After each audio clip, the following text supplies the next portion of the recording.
point. 1, 2.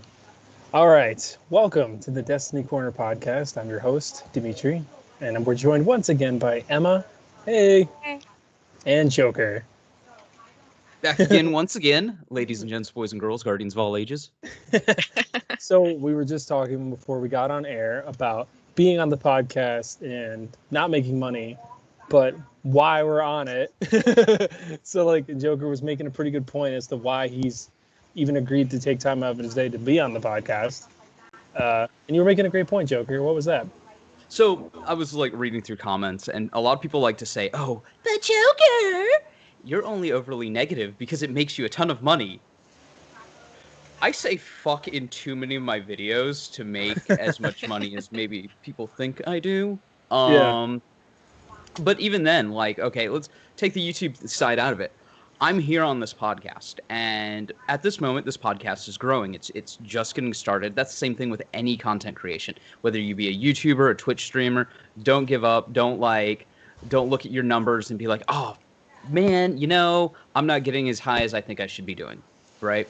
Especially if you go back and like compare, yourself to maybe content creators that are huge and famous now, where you were then as to where they were. Maybe you'll notice that like, hey, everybody struggles when they start out, right? I'm here not because there's anything in it for me. There's literally not. I'm like bullshitting about Destiny for an hour and a half. Right. Because I like the game.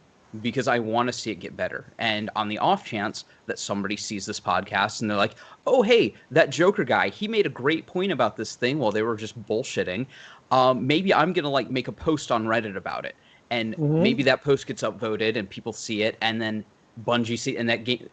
The dissemination of information and opinions is the point of talking about this stuff. Yeah. I think you're making a great point. Let's be real. Let's be honest. Real honest. I don't really make any money off this cast. And I don't anticipate making any money off it for a while. But I do it's it a hobby. because We're all it's enjoying fun. ourselves. Yeah, exactly. At And least like I we hope. love this game. We love this game and we love talking about it and we want to make it better. And even if we come off a little negative sometimes about the game, it's because we know how much potential this game has. You know what I mean? Mm-hmm. Yeah. So, I agree with you completely that, maybe that one person who hears this somewhere is that person that somehow it starts a chain of events that causes some change in the game. Yep. That's how it always starts anyway. You think Luke Smith got all these ideas from himself? No. I'm sure he got a lot of them from the community. If the community wasn't bitching about the state of Destiny 2 when it released, we would still be playing Destiny 2 Year 1. Exactly. I agree completely. And Destiny 2 Year 1 was fucking trash. But, whatever, I'm making a video, speaking of Destiny being trash, and I literally, like, the title of the video is Destiny 2 is trash, and so am I. No, have you ever, like, you guys watch anime, right? Yeah. Kind of, sort of. Like, I'm one of those two people. I either need, like, this super deep, like, Steins Gate, Mahashoujo Madoka Magica, just a classic, like an instant classic. Or I need absolute fucking trash, like Rent a Girlfriend or Domestic Girlfriend or like whatever the isekai power fantasy of the week is. Yeah. I need like crap. I don't need like a good game or a good show. No, stop! No, don't. Start sweating on this cast. Oh, I hit like over to heat and I like heard the heater come on. I'm like, no, not in Texas. Because I like switched it over. But yeah, like you can, and it goes to games, right? I could be playing like Final Fantasy 14. All right. But that seems like a commitment. And I've already started, right? But I'm still like, every time I think about going on and playing it, I'm like, I'm in level 30. I still need to get all the fucking way to the end game. I just don't. I can't. Honestly, Same thing with like, or like even just like really popular story games like Red Dead Redemption. It's like, that's like a 30 to 100 hour ask. Like, I just don't feel like it, Yeah. Or like Batman or anything like that. A lot of these games are just an investment of time. Destiny, I've managed to put in over 2,000, 3,000 hours across years, I have all the good stuff. If I want to go do a raid, if I want to like piss off an hour and go do a raid, I have everything I need to do to go do a raid. But you know what I'm probably going to do? I'm going to probably spend like 3 hours dicking around, running around, shoulder charging people in Crucible. Yeah, I mean, it's fun, you know? Because that's fun. My power fantasy. That's my turn my brain off power fantasy. Exactly, you know, and that's the thing, like, you know, with these games and stuff, and I'm in this exact same boat as you. It's like, yeah, I have this free time, especially now that Beyond Light's not here yet, where I could try to play Red Dead or something, and I just can't. I just can't devote that kind of time. I'm just like burnt out already, and it's, you know, Destiny takes up a lot of energy and like just gaming in general and other responsibilities, of course, you know, and you know, editing the podcast and all that shit, and like finding the motivation, you know, to delve into a whole nother game that takes up that much time, like playing a game like Destiny and then going into another thing, a game that's going to take up that much energy and time out of you and investment. That's just very hard for some of us to do. Like, you know, right now I'm trying to binge as fast as possible through Division 2 Season Pass, and it's really difficult because I already spent so much fucking time on Destiny doing that shit. I don't want to do it again on another game, you know. Sometimes I'll just log into Madden, play one game, and then turn off my Xbox. That's enough. That's all I got in me right now. And it's like, you know, it's really hard to devote yourself to a game that takes that much time out of you, you know. I just downloaded that new French game where you're playing as the sister and you're protecting the little brother, and there's like Plague Tale. Plague Tale, yeah. And that, I think I can commit to that just because it's not that long of a game, and I heard it's very good. Like, I can devote to that, but you know, yeah, like you said, games like Red Dead and shit like that, I just can't. And I want to, I really do, but I just can't. You know, what about you, Emma? Oh, I don't even like want to play Red Dead Redemption. Yeah. Let's be real. I have watched it be played. Yeah. That's the same with like, what's that? Oh, so many games I've watched be played over the years. Last of Us is the kind of game where I'd rather just watch someone play it than actually play it. I loved that game. Yeah. And I played it and I watched it be played, and it's so good. But like, I wasn't playing Destiny back then. So. Yeah. And we're talking about the first one, guys. Last of Us, first game. We're not going to talk about the second game. Yeah. We're going to avoid that hump in the road. We're just going to go right around there. There's good things and bad things in that game. That's it. Anyway, so... if you liked gameplay from The Last of Us 1, well, you'll like the gameplay in The Last of Us 2. If you don't like innovation, you'll love it. You know, but... Okay, I was trying to be nice there, but like... I mean, okay, go off, my dude. I watched a good video recently by... Oh, I can't remember his name, and I'm going to feel really guilty if I can't remember. Anyway, while I'm looking this up, he did a video about sequels in gaming and why some sequels are trash because they don't innovate. You know, don't just give me the same shit. Give me the same shit, but push it up to 1,000, you know? Like, and add new shit, you know? Kind of even like, you know, this is one thing I'll always commend Bungie on. Yes, it took them a while to get around to it, but they tried to innovate with Destiny 2. Right. They shit the bed. And we can like argue like why that innovation was created the way it was. My personal feeling is they really wanted to cater to a more casual audience. Yep. And so they dumbed down the game in a lot of aspects. Fine, fair enough. You tried something, it didn't work, didn't catch on, nobody liked it. This shit happens. Yep. But I mean, you got to give them props. One, they tried, and two, they were willing to like walk it back. Yeah. Now, the unfortunate part is within the Destiny community, it really does take a lot of like the community almost rioting for something to get done. Yeah. Mm-hmm. And then it still takes forever to get done. Like, it takes forever to get them to notice that it's wrong. Then it takes forever for them to start coming up with a solution to fix it. And then it takes even longer for them to actually implement. So I'll give them like props on the fact that they do listen to the community eventually. Yeah. You know? But like, I mean, even if we're sitting here talking about like, say, you know, the stuff that they do well, Trials of Osiris. How the fuck did Trials of Osiris come out that way? I'm sorry, like. And that's a fair point. That's a very fair point. You know, let's be honest, Trials of Osiris fucking sucks right now. And they're going to have to make some major changes to make it December, even playable. Season 13. I'm not holding my breath.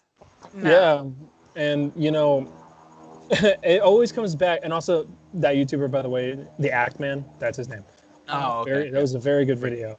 He just did a video interviewing Marty O'Donnell. So yeah, just check it out, guys. But you know, you make a good point, and it brings me back to that video with Jason Schreier, where he's saying that part where he's like, "It's hard making content. It's hard making extra content. It's hard making content in general." And it's like it still rings true today, where Bungie just. I mean, this is like, and I know it's kind of unfair, and. I don't know how far in the woods I want to get on this comment. No, you know what? It's Japanese work ethic, and if you know anything about Japanese culture, like that's a huge thing. Yeah. Like you're not the first one to leave your job. Yeah. Like even if you're done, like, and that's, you know, we can talk about how bad that is culturally and how bad that is mentally on people and declining birth, yada yada yada. Don't get me wrong. Like I'm not saying they have the best work ethic, but there is still something like people feel the need to like. Do good, like anything they touch, anything they do, they feel the need to like perfect. Give it 110,000%. And you look at like what Yoshi did to Final Fantasy 14 after it came out. You had the original release in 2012, 2013. Then they like it shit the bed, or no, it was 2010, and then the second release was 2013. Yeah. Okay, and it like the first iteration of Final Fantasy 14 just categorically shit. Like their flower pots had like. More polygons than a character model did. Yeah. You know, like just random flower pots. And they like went back to the drawing board. They like brought in a new engine. They brought in a new team, and they put out an entirely new MMO from the ground up in a year. And the video, if you guys have a chance, listeners on YouTube, look up the video where they released the new version of Final Fantasy 14. It'll make you cry. Oh, there's a huge documentary. And then like Yoshi comes out and they busted their ass off to get this out. And then like the servers went down or something. And he was in tears over it. Like apologizing. And I'm like, I don't need my devs to be in tears about like shit going wrong. Shit goes wrong, right? Like, come on. But there's an authenticity to that I don't feel like we get sometimes with Western game developers even. Yeah, and we're not just singling out Bungie here. We're talking about all kinds of Western game developers. Exactly. Yeah, you know, and that's not to shit on Bungie, because like we do appreciate the hard work that a lot of the grunts and all them do, but no one's immune, you know, and you know it gets frustrating. Especially, I remember that comment that I'm losing his name, but the guy who works alongside Luke Smith with the glass, Mark Noseworthy. Yeah, and he made that comment a long time ago. I think you remember when he was commenting on Luke Smith's play style, like in how he had his super setup and all that in D1. He's like, no, Luke Smith was talking about how Mark Noseworthy didn't know how to play the game, so they had to dumb it down. Yeah, there we go. And it's like, and I was like, pisses me off because it's why? Like, you're taking out the way you want to play when you do that. You know, you've literally dumbed down the game because one developer couldn't figure out how to fucking figure it out, and he's like the sandbox designer. Yeah. Nani the fuck? You know, and that's so like, you know, that video about when those guys released the new version of Final Fantasy 14, you know, and they're it's so like heartwarming to watch these devs be so passionate about fixing the game and like getting it out for their fans, you know. And sometimes I just feel like we don't get that. And it's funny, this Twitter feed that you're in today, where the guy says, let's look at everything to disprove your argument here. Many player suggestions are being added to Beyond Okay, Light. hold on. You might want to like go back and like read what the actual genesis of that was. Because it was a post, it was talking about a GDC...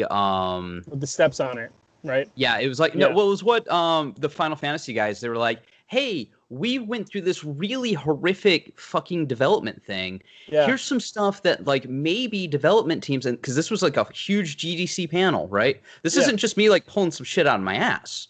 Mm-hmm. And this is like, hey, for you developers who are developing things like MMOs and Destiny-like looters, try following these steps, you know, like an unhealthy obsession with graphics, Don't do it. Like, graphics don't fucking matter in games. Anybody who says they do is full of shit, and they're trying to sell you something. Because I mean, look at like two of the like best played games, or best favorited, most played, whatever games right now.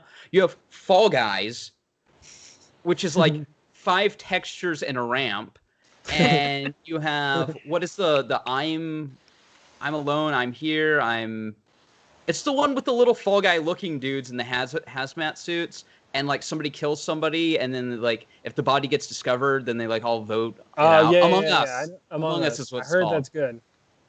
Yeah, those are two of the most popular games right now. They look like shit. Like, yeah. Compared to the big games. You know, compared to like say something that like Cyberpunk, right? Yeah. So, and like you know which game's gonna like maybe age better in like 10 years? The game that like has cartoon sprites that is your character, as opposed to the game that's the high fidelity, you know, 3D graphic shit like that. That's like, you can go back, and if you play like older Final Fantasies, the old Final Fantasies with the like 16 8-bit art have aged way better than the 3D Final Fantasies. You know, so graphics don't matter. Okay. Then the second point was a surprising lack of MMORPG knowledge amongst the development team. I mean, we kind of already proved that with like Mark Noseworthy not knowing how to play his fucking class. I just what? The lead developer on the sandbox at the time didn't know how to play his class. And maybe that was true. Maybe it wasn't. Maybe it was an anecdote that they just said like, ha ha ha, this would be a funny story to tell to like get people on board with us. But you still started the conversation of why you dumb down the classes from the premise of like, even the developer doesn't know how to play it. Yeah. Why? That's worrisome when you hear it. Yeah. And then the last point was the mindset that, and this is the most prevalent thing to Destiny. Yeah, I'm looking at it right now. The mindset that that the solution to every problem can be patched in a future update. Isn't that just Destiny to a fucking T? Hell yeah. And it's a future update far in the future. Yeah, 6 months from now. How long do we go between balance? But like auto rifles. Well, dude, it's that meme. You know that meme of like the guy waiting at the computer, and then by the time the patch comes out, he's a skeleton. Yeah. You know, One-Eyed Mask was a problem for long. Like a year. And I mean, even Skill Up in his video about, I think it was Forsaken. Yeah. He like makes this point. It's like Destiny is like one of those huge fucking, like the biggest oil tanker in the world, right? Where it takes like an hour for this thing to slow down just so it can turn around or break. Yeah, and that's a major problem, especially with a player base as big as ours, and you know, people demanding these changes, and you know, there's really no excuse. You know, when other companies can pump this shit out and they recognize the problem, they recognize, okay, this is a serious issue. We need to look at how often like games like and I know people are going to be like, well, Fortnite's just a Okay, well, we're talking about balance patches at this point. So why does it take like forever for a weapon or an exotic to get a balance patch, or even just disabled? Now, granted, to be fair to Bungie, they've started doing that sooner and sooner. Mm-hmm. So there is that. But I mean, we're still looking at like weeks for something to get patched. And why is it that PvE content gets like exotics banned before PvP does? I don't know if anybody's noticed that, but like exotics will get like banned, or like not banned necessarily, but like disabled for like the weirdest reasons because of PvE, but they'll like run rampant in PvP for like 6 months. Or they'll nerf something immediately if it's helping the player base in PvE or something, but then when it comes to like a PvP problem, they just don't address it for like 6 months. And it just blows my mind. And I'm never surprised. Like when my friends bring it up and they're like, oh, Prophet, did you see that? And I'll just be like, yeah, but I mean, it's Bungie. Are you surprised? I knew that was going to happen. Like, and it's frustrating because it's like they always want to say, play your way. But then they always do something to fuck it up for you, or to Menagerie when they were oh my god, they shouldn't touch Menagerie. Never should have touched it. They killed it. They killed it when they did that. They absolutely killed Menagerie when they got rid of that glitch. And like, they killed it for the time that it took them to like do the thing where it's like, well, sometimes you might be able to get 3 drops, but that's on your first 3 runs. Exactly. Then so it's like, I don't play it after that. Yeah. And what's the point now? It's all getting sunset. And I like the Menagerie. I went back because I had to play it for some gameplay because I was talking about Beloved or whatever. Yeah. And it's like, I don't even own a Beloved anymore because I dismantled all mine. That I'm was like, a dude, I hilarious don't own an video. Austringer anymore either. Like, what are the odds that like 140 hand cannons are going to get a buff? Maybe I should like get an Austringer because maybe I was a little brash in like nuking my Yeah. vault. For a video that I nuked never the fuck out published of my even, like vault. there was a whole joke behind it, but like it just never Yeah. happened. So it's like, oh well, I'm gonna run this, and I'm like, I'm playing it, and I'm like, I really actually enjoy this. Yeah. Because it's just difficult enough to like engage your brain, right? Because you got all the different varying objectives, but it's not hard enough to like be Make like, you sweat. okay, raid time, let's put on our mountaintop and our anarchy, and Yeah. you know, like Yeah. just sitting in a room. You're like, okay, well, there's 800 thrall coming down this hallway. Let me shoot them. I like the Yeah. one where it's the hunted, where you go through the Yeah. different things and you stand. And it's just I like, love that one. oh god! And then like the big knights come out, and I'm like, I'm a titan. I'm gonna slam it. Oh, Yeah. that one's so good. I love that one. Yeah. Or the one where you run around.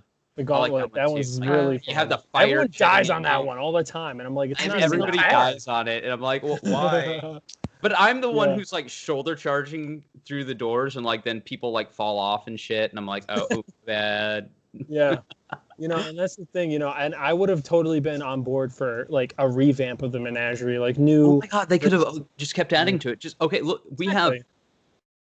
3 Leviathan, right? 2, because you have the main one, and then There's you 3 had what? Leviathan Spire rays. Stars And and There's Eater 4. Worlds. There's 4. There's.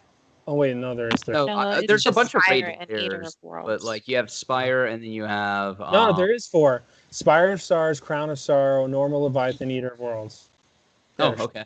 But Yeah. there are some mechanics in those That would that work they in could Menagerie. bring over. Like, imagine the cranium mechanic, like, brought over into, say, like, some Menagerie-esque activity. Yeah. And then, like, even the loot pool, like, you just, like, change out what the runes will offer if you, like, plug them. I mean, this is, Exactly. like, this, like, totally is, like, replayable, reinventive content that people will play. Mm-hmm. For a long And- period of time. Then we just get, like, Seraph Towers, like, 8 times. Yeah. I know it Well, wasn't Seraph well, right Towers, now, but it was what we're like a getting. Seraph Tower-like activity. Yeah. Or God, I Cosmodrome hope again. not. Here you go. Have fun with the Cosmodrome again with Well, probably it was like the same shit. what was it? We got the Vex time thing where you went to the different places and you played the Horde mode, Except that and got then you old really went to fucking Seraph fast. Towers where you played the Horde mode. We get what I'm saying is essentially we just Yeah. keep playing Horde mode after Horde mode, and that's been kind of the way it's been since year 1 even, where we get like just this DLC would come out and it's like you get Escalation Protocol, and I'm like, Yep. oh, and then like Forsaken would come out and it's like you get Black Armory, which is a Horde mode. Black Armory is so underutilized too, just the concept. Yeah. Oh my god, and the weapons are so beautiful in that. And they're all getting sunset. They're all disappearing, and it's such a missed opportunity to revamp stuff. And but yeah, like you said, Menagerie could have been completely revamped, and instead they just decided, we'll throw it on the back burner and we'll see what we can do Yeah. about it. And if it comes back, great. If it doesn't, and it's like that sucks because it's like there's so many good ideas within these things that they just, we'll see if we can get around to it. But until then, here's a reskinned Cosmodrome. It's the kind of concept where it's like Destiny is like an ocean wide, but a puddle deep. Yeah. It's there's so much potential, but we're not even dipping our toes into it, unfortunately. And we're missing out on all these things that you could easily see, like exploring a deep and investing world full of wonder and insane shit, and we're not doing that. And it's just every location looks different, but it's the same. It's all the same, And Europa, it's probably just going to be the same. That's You know? oh god, That's not what I'm to scared like of. start like cutting people off again because I keep Go doing for it. Yeah. But no, like seriously, like Europa. Look at the moon. In fact, I'm writing this in a video. Look at the moon. The moon, like, they could have done a bunch with that, but like they brought the moon back. They made this huge deal about the moon and nightmares and stuff like that. And then it was like relevant for like maybe 3 weeks before Season of the Undying like really got in. And then so you're doing that like one activity, and then you're doing the raid, which I guess the raid's part of Shadowkeep, but you know, and then like then they had the one thing. What was it? The escalation protocol thing. The they had on the moon. Altars and of then Sorrow. like that nobody remembers. Altars right? of Sorrow, yeah. And then they had the Pit of Heresy. Yeah. And the Pit of Heresy was cool, right? That was a really fun experience. No unique loot. But no unique loot. You know? Yeah. And you know what's crazy is Pit of Heresy and Shadowthrone are staying, and they haven't said if they're going to get unique loot. And they probably won't. And it's like... No, they won't. And it's like boggling to me. And it's like what's the point of like...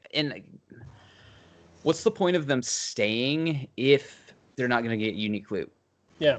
I don't want to... You know, if we're like getting rid of shit just in general, like, I mean, if we're going to be pragmatic and like cutting shit, like you throw it on the chopping block, what's the point of keeping Pit of Heresy if it's all just the same weapons and armor that I can get on the moon? Like, who gives a shit?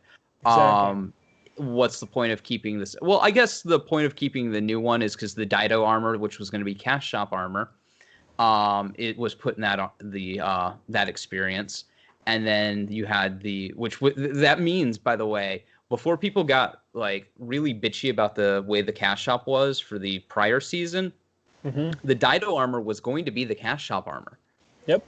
And then that was put into the dungeon. So that means the dungeon would have only been old Trials of the Nine gear. Well, here's my thing about that.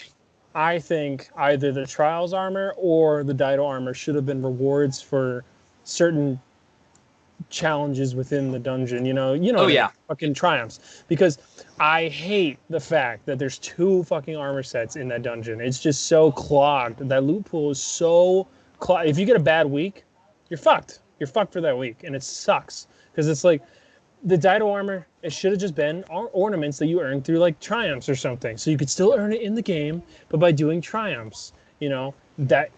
Well, that's what they said they were gonna do with it. They were like, "Well, we're gonna put it on quests," and then they just couldn't be bothered to put it on quests. And that sounds really negative, but that's like that's the reality. That's I don't think what it's happened. Negative. I think you're completely right. I think it's lazy, and I'll go out and die on that hill. I think Bungie was lazy with the way they did that dungeon because the loot pool is clogged, and the loot pool, and I've said this multiple times, and I'll say it again, that loot pool sucks. It's trash. Are there weapons in that loot pool? There are weapons, and they're all trash. Don't at me, listeners. That Vice sniper is not good enough to be in a fucking dungeon. I'm sorry. It's just, look, if you're going for a Trials of the Nine aesthetic, I've only ever gotten armor. Yeah, there's guns. I was like, are there weapons in that dungeon? There's Discount Recluse. There's the Trench Barrel Shotgun. You can just get in other places, though, right? Or are they exclusive? Well, you could. But now they're exclusive to the dungeon. The new versions of them, you know, random rolls. Even though most of the rolls for all these weapons suck. Okay. Yeah. So it's Discount Recluse. And I've only done the dungeon a couple of times, mind you. So this is me speaking from ignorance. I'm learning something. That's why I haven't reviewed the dungeon though. So I haven't said anything negative about it. I'll do it. So I'll say good shit about it for once. I'll take Joker's role. You can hate on me, listeners. I don't care. That dungeon. Don't get me wrong, beautiful dungeon. Music, badass. Love that dungeon. So much visually just appealing to me because I loved the aesthetic of Trials of the Nine. You know, but that being said, I'm sorry, Bungie. Lazy. You get Discount Recluse, you get a Vice sniper, you get the Trench Barrel Escalation Shotgun, but it has shit rolls. You get the Ikelos hand cannon, but it has shit rolls. You get the Huscow from the end. Why? No one wanted that. So what I don't understand with this loot pool, and like, cool, Trials of the Nine armor, that's cool. But first of all, why can't we earn the ornaments for that armor from Triumphs? And don't at me, Trials of the Nine people who went flawless in Season 2, okay? I went flawless in Season 3. Why weren't those ornaments available in Season 3? No idea. Still pissed about it, you know? Yeah. But why not make those ornaments available? Go for it. Why not make those ornaments available at this point The armor's been that armor's been retired since 2017/18. So who gives a shit, you know? So, and the Dido armor not being ornaments is annoying too, because it just floods your freaking loot pool. So that, like I said, if you have a bad week, you're fucked for the week, and now you have no reason to play that content for the rest of the week, because you can't farm for something you like because there's just too much shit. But also, if you're gonna go for the Trials of the Nine aesthetic, then commit to it. Make the weapons be the Trials of the Nine's weapons with random rolls. You know, fully commit to it. And then, you know what? The Dido armor, in my opinion, it should have just been the Trials of the Nine armor, and then you can earn the Trials of the Nine ornaments through triumphs. And then the Dido armor, honestly, should have just still been the cash shop as ornaments that you can buy.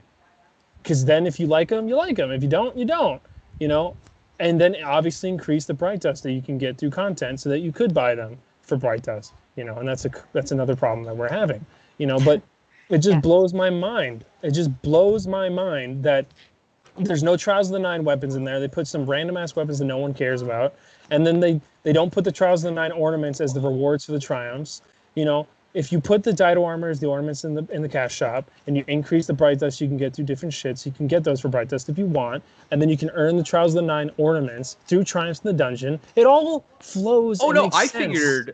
figured that the Dido armor, because the way that they explained it, I figured the Dido armor would be tied to kind of like a like they would be ornaments, but they would be tied to a sort of, what is that? Like a pinnacle quest. Right. You know, because we didn't get a pinnacle weapon this season. I figured they would like do that and be like, okay, we're gonna do a pinnacle weapon armor this season. Here's gonna be this quest, and then like you do that, and it'd probably be something stupid, repetitive, and grindy. But like, hey, details, it is what it is. Kill 4,000 Cabal. Kill 4,000 Cabal and bring Zavala their scalps. Yeah. I would have loved a quest like that this season. Well, what do you think about that dungeon? I wish the quest was. Oh, sorry. I was just gonna say. I wish the quest, like you were saying, was more like got itself, like got how stupid grindy they were. Like, yes, bring us. And then like no, like when you killed the Cabal, it like literally dropped a Cabal scalp. That would be funny. Yeah, Red Dead style. Yeah, dude. Skin the Cabal one by one. Yeah. Like, why not just be Hanger, self-referential? Like, at least embrace it. Yeah. What do you think about that dungeon, Emma, and the loot pool and whatnot? Oh God, that dungeon is beautiful. I love that dungeon. It's gorgeous. It's fun to play. I love the mechanics. And then you get to the end, and you're like, I did all of that work for a Who's Gal. This. Yes, I literally said that when I got the Scout. I did all of that. And what the hell is this gun? Do I even want it? No, I do not. Yeah. It is fun to play. I really enjoyed I went in for the first time to get the eggs for the Ruinous Effigy, or whatever they're called, and I was like, this is awesome. I was super underleveled, but it was awesome. Yeah. You know, that's the thing. Like, you know, I don't want people to think that I think the dungeon sucks. I just think, like I said, there was so much potential with it, and it suffers from bad ideas that were implemented into it. Because, like, music's great, aesthetics great. Yeah. The replay value of things like the dungeon and things like raids and any piece of content in a looter, and this is sort of the unfortunate thing where Bungie has created activities that are varying in degrees of fun. Mm-hmm. Like, we do a lot of the same repetitive shit. So when it comes down to, even just like, I'm going to play this raid for the 100th time trying to get this exotic, which apparently people don't think you can actually do, but hey, it happens. I'm not playing it because it's enjoyable anymore. I'm playing it because I have to put in my numbers. I mean, we've all been there, right? Like a Mindbenders weekend, you do that like 30, 40 times. Is that fun at that point? No. I did, not even joking, the Black Garden, what was it? The Black Garden strike that had the Imago loop in Destiny 1. I did that, I'm not even joking, over 150 times one weekend. trying to get a perfect god roll the Imago loop. Never got it even. That's the best part.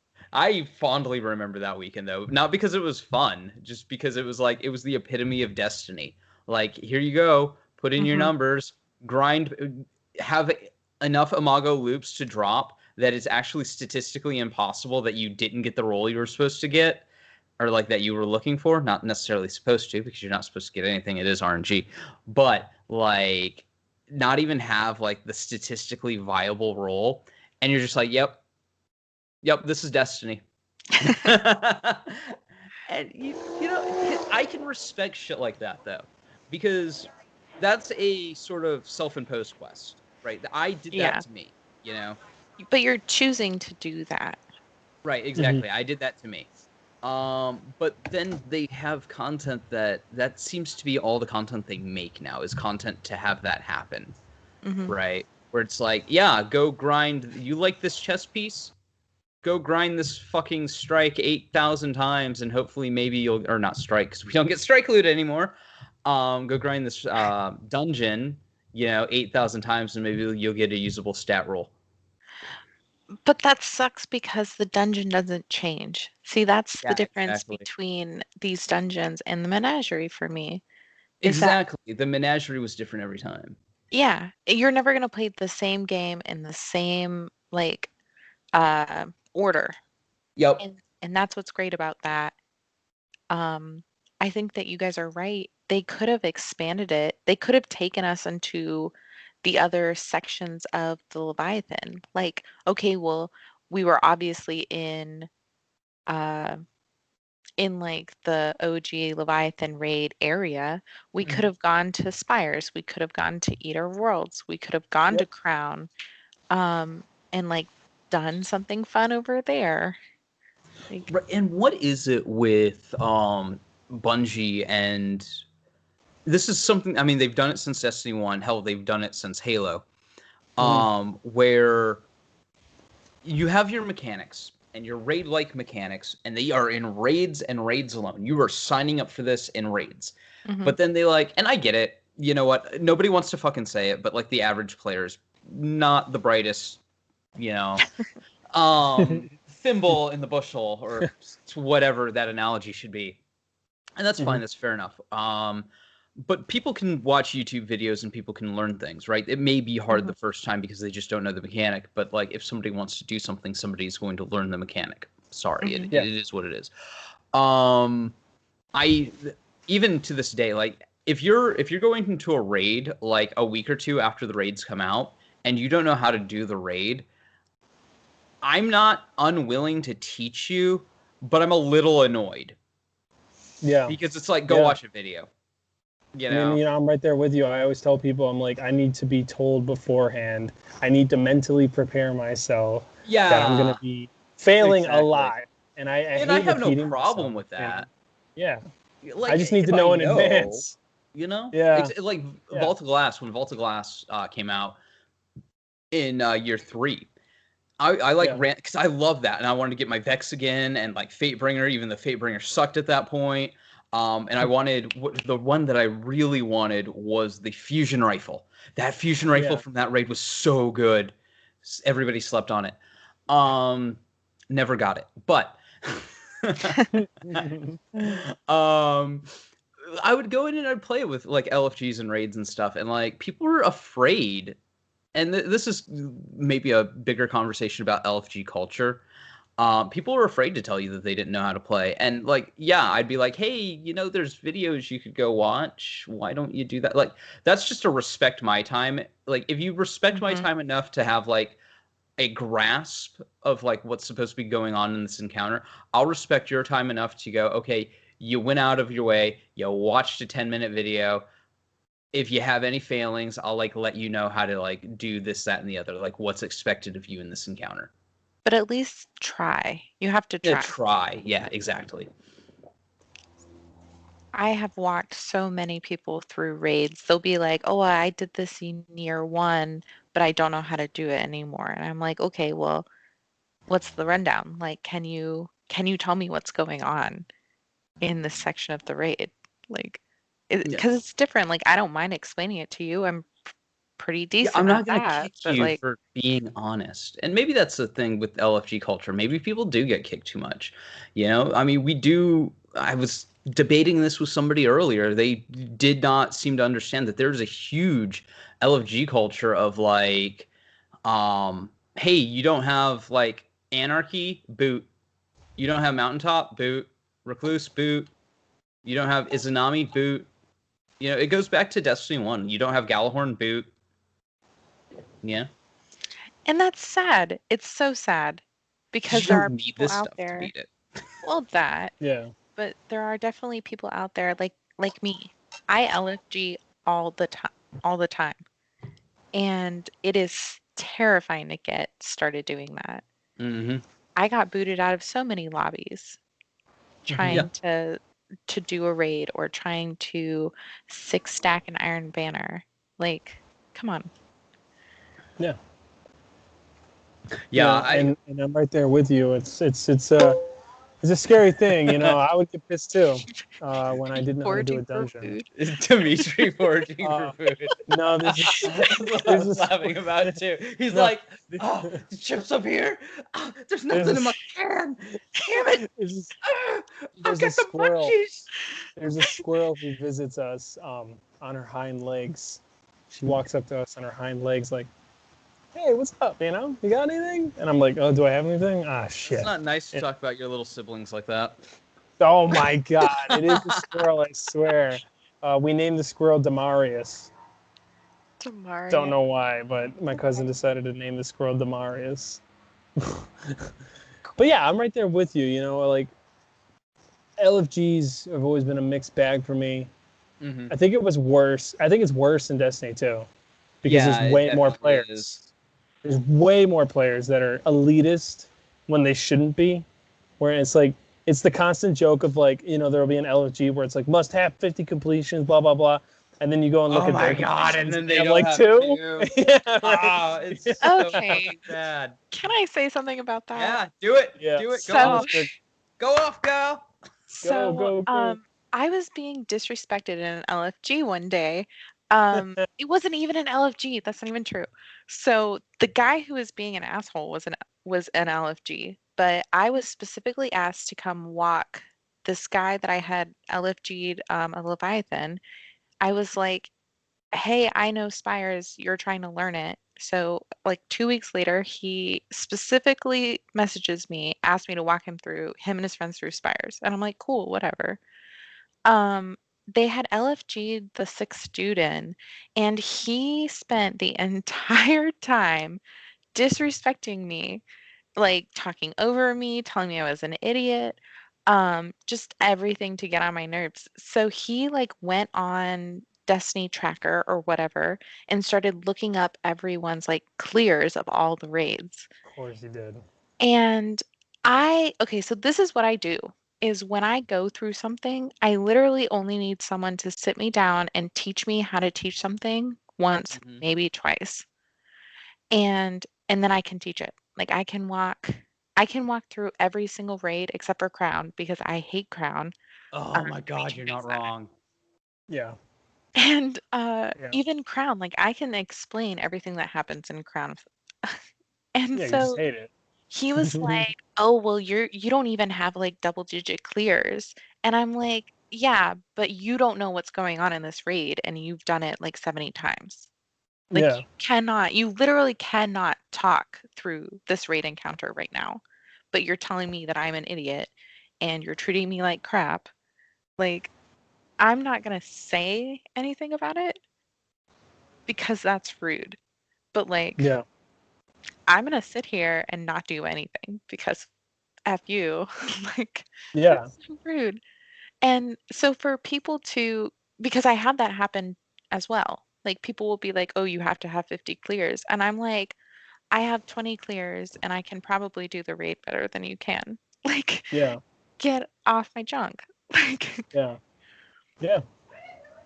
I and think you're completely right. that's so annoying. Hmm. I can Yeah. understand it being annoying. Like, if you've never done Crown before and you need help, and so you put up an LFG and you're like, you must have 20 clears. No, the operative wording in that LFG should be, I need help. Even if Yeah. you're on hour 6, even if you're on hour 13, like, just, I need help, Yeah. please. Yeah. Someone will respond, I swear. Yeah. And I think you're right, you know. Like there's a lot of people in the LFG that are really cool and will help you. Just don't be a dick. You Yeah. know? Yeah. That's really what it comes down to. People in the LFGs, I tell my friends this and they're always hesitant to do an LFG. And I'm like, you know, people will help you. Just don't be an asshole, you know? Yeah. Mm-hmm. But So there it's are like, a lot of. I find though, if you're starting your own LFG, it's a way different experience than if you're joining one. oh yeah, Oh, yeah. definitely. Yep. Yeah. You Yeah. join someone, they're already pissed off. You know? Oh yeah, dude. Yeah. And hey, They're like, all right, do you know what you're doing? we've all been there. And here's the thing: gamers, gasp, shock, horror, tend not to have the best social graces. Yeah. True. This is true. You know? This is true. Yeah. And it can be a mixed bag, I guess, is where we can put that. You know, it can be hot and it can be shit. You know, and that's just how it goes sometimes. But other than that, join us once. Maybe this should be like LFG horror stories or whatever. Me and my buddy Faison. This was in Destiny 2, and we were playing Garden. Okay, and mind you, we're good enough that like with like 3 rando dudes, we like first, you know, weekend got the jackets and everything, you know. Those jackets are terrible, by the way. That was $150 not well spent. Yes, I was smart to not buy it then. Yeah. It like really, anyways, it really wants to be a Carhartt jacket, but doesn't have the balls to be one on this one. Yeah. Rip. It's like cheap, dude. And I'm like, you can actually buy like nice Carhartt like winter jackets for $150. Yeah. Mm-hmm. Anyways, so we're good enough to do this, but we had like some guy and we were trying to teach like 2 people, and then this other guy just comes in and he's just not having, and mind you, me and Faison were like fucking 8 sheets to the wind. You know, he's been like shooting 4 shots of tequila every drink, and I'm in my rum and vodka at the same time. That sounds horrible. Red Bull and vodka. Oh my God. Jesus. That's a whole nother storyline. Yeah, dude. We're getting the Red Bull and vodka out, and we're running.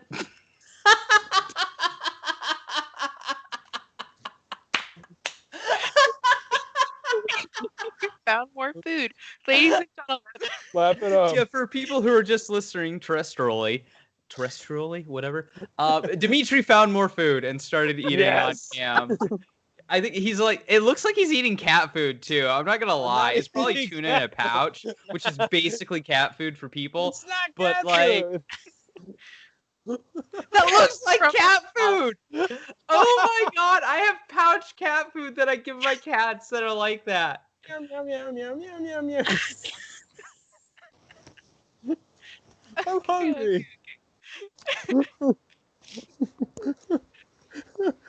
Although, look, man, it's 15 grams of protein, all right? Is it Meow Mix? It's not Meow Mix. This is a no judgment zone, Dimitri. Oh, it sounds a lot like we judged him. It's fine. You're not you when you're hungry. Do we have any like LFG gold stories? Since we're gonna talk about how like shitty it is. Like, oh God, my first Vault of Glass. I remember this distinctively. I don't know why, but maybe this is my like really first raid in like a game that I like highly enjoyed. I remember we were like slightly underleveled. We went in and we were just like balls to the wall. Like, we're gonna do this. We're gonna do this, and we got like we were failing the entire time, dude. Like, we did not beat the Vault of Glass first weekend. Like, this is not one of those stories where everything goes right. But the people, because we kept like cycling people in because people had to leave, yada yada. But the Mhm. people that we were just getting, and I have a Crota story where we were like on Crota, and it was basically like this for like 20. We literally did this for like 24 hours, and come to find out the Crota encounter was glitched. Oh. Yeah. So it was like a connection thing or whatever. Anyways, but like the people we kept getting in both of those, in fact, were just like they were as haggard and tired and broken as we were, and we were just all having fun. We were like, I mean, yeah, we were bitchy, but we were like not bitchy at each other. We were bitchy about the game because we knew like the game was fucking us. And it was so. And then we'd have like moments where it'd be like our Sun Singer, my buddy Phazon, he played Sun Singer in Destiny 1, and he went down, and like the Templar had like that much health left. Everybody had gone down. No. He goes down. He comes back up as a Sun Singer, picks up the shield, and just sits there at the back of the map and starts blasting away at it, and like does chip damage. And then he doesn't roll like, yeah, yeah, you got it. You probably should have revived somebody, but yeah. Yeah. Yeah. You did it. Yeah. We all have LFG stories of triumph and of heartbreak. Yeah. Yeah, I definitely get you. Yeah. You know, and it's Sunsinger funny, needs I to met come most of my back friends on because that. of that. Shit like that, dude. Imagine doing triumph Templar moments, without fucking Sunsinger. God. Yeah.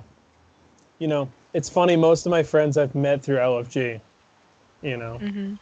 That's the funny thing about it. So, you know.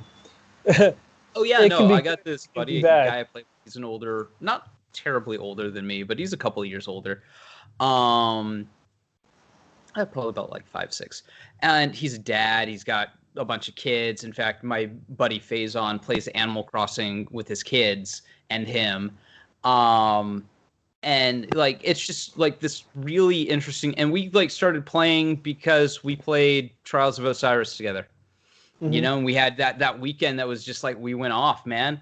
And we grinded it out and we did it. We went to the lighthouse. We went to the lighthouse on all characters, and then we're like, dude, you mind if I add? Like, we'll do this again. And we realized really quickly that we got lucky that weekend. But hey, details. Dude, I have this guy. Not to keep talking, but I just have so many stories because I do this a lot, and I do this kind of as a YouTuber too. I have this guy. I have known him for 6 years. I've never heard him speak. What? Wow. My boy, he's brother Dave. Okay, and he is probably one of the greatest video game players I've ever had the pleasure of playing. He just gets it. He's a great dude. I mean, I've talked to him in like chat and stuff like that, but he doesn't have a headset. He doesn't speak. I'm convinced that the shenanigans that we pull is like because he lives in I don't want to say it's a third world country, but it's definitely a second. And he helps his family and stuff like that. And I'm like convinced that like he's either ashamed of his accent or something and like feels like we'll make fun of it or something, which we totally wouldn't. But I mean, after 6 years, come on. Or maybe he doesn't have a grasp of spoken English like he does written English or something. I don't know what it is. He's never said why. But I think the best fan theory of this group is we're entertainment for his family, and our stupidity is like a sitcom. But no, like we'll buy him games and DLC, and he's just a great dude. He's a wholesome dude, like when he's chatting and shit. And I've known him like we like did the King's Fall from start to finish with somebody who you can't speak to. So don't fucking tell me you need X, Y, and Z for an LFG, right? You just need competent people who are willing to sit down and listen and figure out how to do shit and admit when they don't know how to do something. And not like take it as a blow to their pride or whatever that they're being taught. And then you also, on the counterpoint, you need people who aren't going to be assholes about explaining it. Because that's another thing. There's a lot of that too. There's a lot of elitist assholes. Like, how do you not know this?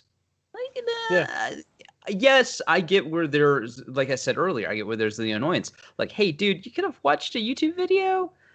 But there is watching a YouTube video having like a point of reference. It's like going to college classes and trying to learn trigonometry and then going on YouTube and watching the Indian guy teach it to you. The Indian guy is going to infinitely do it better. Yeah. It's... I'm sorry, it's true. Sure. Yeah. But maybe that's because, like, I had the point of reference to where the guy who's, like, dumbing it down for me, got the point across. Mm-hmm. You're right, though. There is a difference between watching on YouTube and actually doing it. Mm-hmm. But at least you do have a reference point. You kind of know what's going on. Somewhat. Mm-hmm. My schooling was taught to me by YouTubers. I'm just saying. That's how I passed all my tests. Mm-hmm. This isn't me being a terrible human being, I promise. Yeah. And that's just, that's, like I said, LFG can be a good thing and it can be a shit thing, and you just got to make the best of it, but... We got a weird conversation about LFGs and, like, just this... Well, I mean, but that is kind of encapsulates the state of the Destiny community. Like, that is the best and the worst of it, right? Yeah. When we're doing these activities, when we're doing Iron Banner, doing raids, doing dungeons, even strikes. Like, you want to do the double EXP or what double loot strikes going on now. A lot of times you're going to have to LFG, and then you're going to have to play the game in a very uncomfortable, I don't actually want to play this game this way. Like bows. What the fuck bows. Fuck bows hard. Yeah. Fuck bows and their fucking bow. Joker doesn't like bows, guys. I love fuck bow and their fucking quiver. Where the fuck is the quiver on the Guardian, by the way? They go everywhere. Oh, they go you don't got a every... quiver? Obviously in your pants. Have we not go the seen worst that? way with your playstyle. They just don't coincide with your playstyle at all. Thing. I hate bows in Destiny. I use bows in every other fucking RPG imaginable. Like, you get me in Dragon Age, bow. You get me in fucking Skyrim, bow, done, end of story. That dragon that's like 8 fucking miles off in the sky circling, bow. Well, they go against your playstyle, like pretty drastically. Skyrim, in Destiny. Bow. No. Well, in Destiny. Your playstyle in Destiny, they definitely go against your playstyle. Yeah, but well, no, they're just worthless between scout rifles and snipers. They're not like as good as a sniper because that would be too broken. But they're not as good as a scout rifle.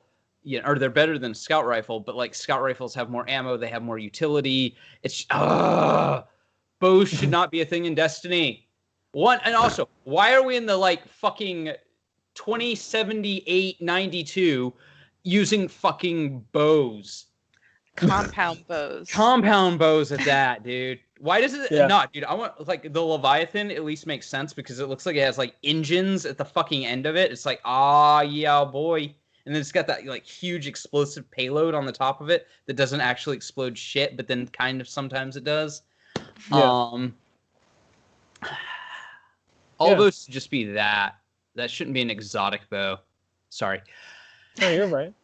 It's a fair point, Remember when Witch Ender, like everybody thought it was like a fucking wall hack sniper? Yeah. Mm-hmm. And then it wasn't. Yeah. But that's just the way the cookie crumbles, Guardians. And sidearms. Fuck sidearms too while we're at it. And SMGs. Joker's on this crusade. So you started it. Chosen. Yeah, right. But besides that, Guardians, besides all those things that Joker doesn't like, Cannon's great again. The TWAB was interesting this week. So the TWAB starts pretty to the point. Customizable ghosts. A Guardian's ghost is their most trusted ally and is tasked with keeping them in the fight. Your ghost is blah, blah, blah, blah, boring, boring, boring, blah, blah, blah. Changes are planned for your floating friends. So designer Mina Jasinski writes, ghosts have always blah, blah, blah. To allow good, blah, blah, blah. Okay, so in Beyond Light... Basically, audience, what he's trying to get at is they've removed the perks from the ghost. So you don't have to go, oh man, I really like this ghost that I got with Guardian Games because it has this huge fucking lion on the side of it. That's cool. I don't know the physics for holding that up, but I like it because it looks fucking cool. Or I got this little cat Halloween ghost. It's got cardboard taped to it. And that looks so fucking cool. It's like origamied on it. That's fucking neat. But the perks suck. Well, now, ladies and gents, boys and girls, guardians of all ages, gasp, shock, horror. They made ghosts completely customizable and added perks that you can place on them, like Armor 2.0. Yeah. He summed that up so well for me, So but I thought well. the whole blah blah blah was pretty funny. And Right. and I I mean, literally was isn't writing the that for whole a video, and then I was like, what's the stupidest, easy way that I can do this? And then I'm like, oh, but this is under 8 minutes. I can't put 2 ads on it. Damn. What, Emma? I said that was a beautiful summation, and isn't that the whole twab? That is Yeah, me. basically. That's literally Guardians, the whole the whole thing. swab. We've Armor 2.0 ghosts. Hey, Also- No, they there is a made it that. nice, hold on, I should, oh, my apologies. No, you're fine. I was just gonna say that the ghost shell that they have pictured, That's the bat colorful. shell, Yeah. I want it so bad. I love that It's ghost. You're I gonna have be able to It's buy so it in the cash shop for like Yeah. $3. I was gonna say 5, but that just seems egregious. No, they are. It'll Like, probably For a be ghost more like shell. 2. But They're then like like you can't 500, actually buy silver. silver in amounts of 2, and there's like no like buy for the need that I have. So it's gonna be $5. Same thing in Division. It's trash. I hate silver, dude. But I think there's like, because they had it at loot boxes at one point, and I still think you can buy the loot boxes, they have to do it at silver. So you're buying silver, you're not paying to gamble. Mm-hmm. Because there's just enough degrees of separation from point A to point. You're buying a 5, 10, 20, 30, 50, 80, whatever $100 product, and that's the silver. Whereas, and then you can use that silver to do whatever you want. If you just happen to buy loot boxes with it, well, that's on you. Yeah. Thing. You know, and this is the thing, Guardians, the topics, the points that are made about this change. Ghost shells now have energy levels, just like the armor. The You ghost can shell use certain changes. perks. The treatment has been applied to all ghosts outside of the generalist shell, of course. A selection of mods will be available by default, while the remaining ones will be obtainable via various gameplay sources. So basically, this is a pretty good way to get us to play content, even if we don't want to. Because I need this ghost shell too. Yeah, Why? you're seeing. No. You see. Okay, I've seen it, but I didn't read the fucking quote for Yeah. ghosts who embody vengeance, Vengeance and the night. It is a Batman quote. Yeah. Yeah, it's a bat I'm shell. vengeance. Because it's a bat shell. It's so cool. I'm vengeance. Because it's like, I am vengeance. I I am the am night. night. I am Batman. Batman. I didn't realize that, dude. That's so fucking cool. Yeah. But I think the one thing, I'm almost slightly annoyed that I could surmise the ghost changes far quicker than they did, because there's a quest coming out, and it's honoring a dear friend of theirs that passed from Vicarious Visions. And I think if anybody's ever listened to Matt Helsum, and I do apologize if I pronounced that wrong, Vicarious Visions and High Moon Studios, I will forever say, created the best Destiny content. Yeah. They created most of the Tangled Shore. They were responsible for a lot of the Forsaken content. They're responsible for it's coming out that they were kind of responsible for even a lot of like year 3 in Destiny 1. Because that's, year 2, year 3 is when they kind of started working together. Because you got to remember, if Vicarious Visions was working on, say, Destiny 2, well, when would that have started? That would have started year 2. Because that's when they had all the stuff that they were making, because Destiny 2 was going to be a year 3 thing. So that's when the PC version was in development. That's when Destiny 2 and all that was in development. Oh shit, did I mute people? No. Okay. That was just me. Don't worry about it. I was like, shit, did I mute people? But yeah, no, so Vicarious Visions has been very essential to the development of Destiny. And one of the greatest losses just was when Vicarious Visions separated from Bungie because of the Activision split. And to see that, they lost, dude, that's heartbreaking. Like, just speaking from personal experience, I had this coworker who was a mother, and she was an amazing human being. And she died in a car accident where a truck hit her like side on, and she had like swerved her car to protect her kid who was in the passenger seat. And so I know, like, I get that, like, that feeling of like having somebody close to you just suddenly die. Yeah. So like my, condolences to the family, my condolences to even Bungie. A lot of people think I hate them. No, I don't. I have no ill will towards them as a studio. I just think they make some like questionable decisions. That doesn't mean I hate them as human beings. Like, come on. Yeah. And definitely, my condolences to Vicarious Visions, who's an amazing studio whose work I respected. Her respect, not respected, but respect. It's great to see that memorialized in Destiny. Yeah. It'll be That was nice. a great move for them. Go ahead, Emma. It will be nice to be a part of that. Yeah. It's cool that they're going to send us on a special mission for it. That's very cool of them, to recognize that. So I brought this podcast down. I apologize. No, there's other things going on, so I'm just balancing different things. But yeah, I think that it's a very good thing, and it's nice that they put it in a little mention to prepare Guardians who actually read the TWAB, so that they're ready for that. Because there's going to be people who have no idea what the hell is going on, and hopefully they do a good job of explaining it without beating them over the head. Being like, this is why we're doing this. And I hope it's meaningful for people, and it helps show them that. We don't hate Bungie. We just have high standards for them.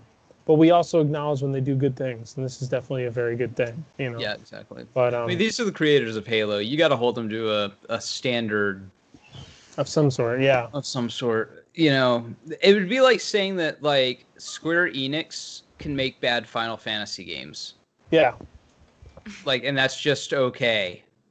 No, it's not. Yeah. That's a fair point, because people are going to follow their lead.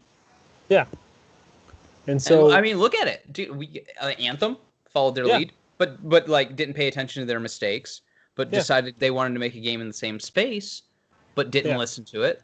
Look at Avengers, the new Avengers games, suffering a lot of the same mistakes that Destiny made. Had they just paid attention to like all the problems that Destiny had, maybe they wouldn't. Yeah. So yes, while we hold this studio to a high standard because we know everybody is going to follow them, we wish them no ill will, and we respect their loss and their hardship. And I mean, they lost a friend. Like, I'm not going to be a fucking dick about that. Like, dude, that is what that is, and that's hard, and that's terrible, and nobody should have to go through that. Yeah. That's life. Yeah. So, that's hopefully people read that and they feel a type of way, and hopefully they, go about it in a good way to deal with the loss. So, that's the most important thing. So, yeah, I hope it goes well. Like that's I hope it goes well. Don't be afraid to be awkward. Talking about serious stuff like death, like loss, is as some again. I lost that coworker. I lost my mother to cancer. That's a lot of stuff that people don't generally understand how to deal with, even once you've dealt with it. Like, our coping mechanism as humans is either to like cry about something or go ha ha ha ha. Yeah. We make jokes about my brother. There's a great story on this, in fact. I have a ton of stories. I apologize. My brother Josh, okay, he's the baby of the family. And when my mother was dying of cancer, okay, she went to the store one day, and this was just before Halo 4 came out. So like there was Halo 4 merch at Walmart, and she bought this Master Chief shirt. Okay, it was just like Master Chief on the front of it and had Halo 4. It wasn't like anything special, but it was like, it was cool. It was like she liked it. It was like a big honor, but she loved Halo. And my brother Josh goes, "Oh, did you get this for me?" And she goes, "No, you can have it over my dead body." And he looks at her dead in the eyes and goes, "Oh, well, I won't have to wait long." Oh, And everybody just burst out laughing. Yeah.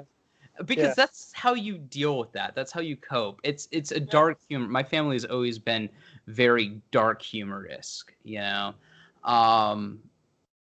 it is, and everybody like laughed, but that doesn't mean like you actually want to see any harm come to that person, or like, it's just like my mom was an EMT, man. Like she saw dead bodies like all the fucking time, like dead babies and kids and shit from car accidents. Like you have a dark sense of humor when you go into that. Yeah. It's just that's the only way you can cope. mm-hmm. Ask anybody who's been in the military for any significant amount of time. That's how you cope. Yeah. Is that dark sense of humor. Yeah. So like when we laugh, like when we like go, don't feel bad about that. You're not laughing at the fact that this person died. You're laughing more so at your unease about not how to move on from that part of the conversation. Yeah. And I think that's a fair point. When you get down to it, at the same time, you're all trained, you're all in there together, so losing someone from that group is very devastating, and I hope that they are able to turn it around, and I hope they're able to spin it in a positive way for their company and to take it as a positive lesson, so, and I hope players learn a lesson from it a bit, learn that they're just human, Bungie's just human like the rest of us. Yeah. So that's what I think. So those are my opinions. Yeah. Those are my controversial opinions. So that shouldn't be controversial, but hey. Yeah. Yeah. What about you, Emma? Do you want to say anything? You don't have to, but do you want uh, I've dealt with a lot of life, and I've dealt with a lot of death in my life, and it's like no two deaths are ever going to hit the same person the same way. to? Yeah. And it doesn't matter like who it is. It could be a friend, a family member. Uh, it could be anyone. It could be your neighbor. Um, that loss is not going to hit you the same way as another loss.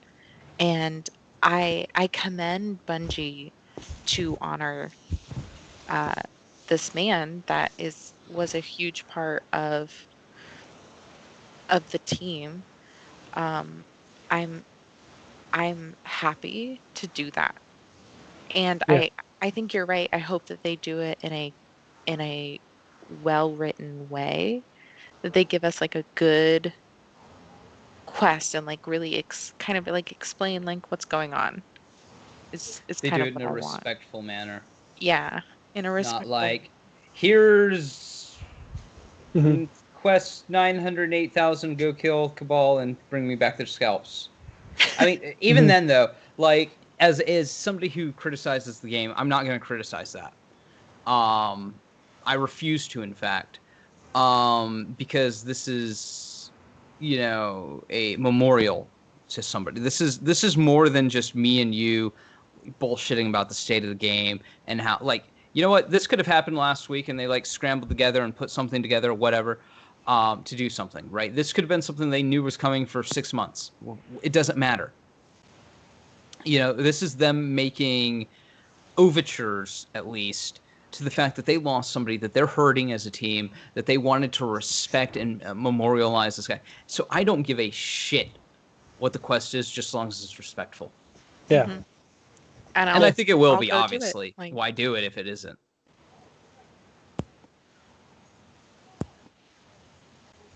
that if you read it and it is respectful and it's well done, that I think everyone would do.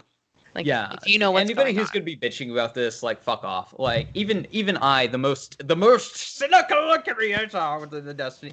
Nah, dude, like, fuck off. If you're gonna be bitchy about this, fuck off. Like, I don't have time for you. Yeah. So Even with our huge digression. yeah, dude, we get in. it's Well, we fine. were reading the TWAB, man, and the TWAB It's pretty short. Was again to like use humor to kind of deal with tragedy. It was about a fucking bat ghost who's Batman, and how they changed Bat Ghost to be awesome. Now you have all these cool things you can fucking do with Bat Ghost, and then how somebody died. I mean, it sounds harsh that I put it that way, but that's literally what the TWAB is. And then you have like X marks the spot, where they're talking about like hotfix dates and shit. But I like, okay, Games Pass, yada yada yada. That's cool. If you have Games Pass, Shadowkeep Forsaken, that's going to be available. Play that. You already have Games Pass, so you already know the value of it. If you don't have Games Pass is one of the greatest values in gaming out there at this point. But yeah, that's literally, it's like Ghost, and the vast majority of the TWAB is to the Ghost, and then a dedication to honoring a friend, and then Games Pass. Like, that's the TWAB. So, and then like a couple of known issues. But I think that made for a good podcast. Was like, we could talk about LFGs and rating and exactly all of this other stuff that maybe people don't really talk about. Like, no, people don't talk like everybody kind of knows. Yeah, I agree with that. Everybody kind of knows that LFGs are a little bit of a fucking dumpster fire. But like, we don't talk about it.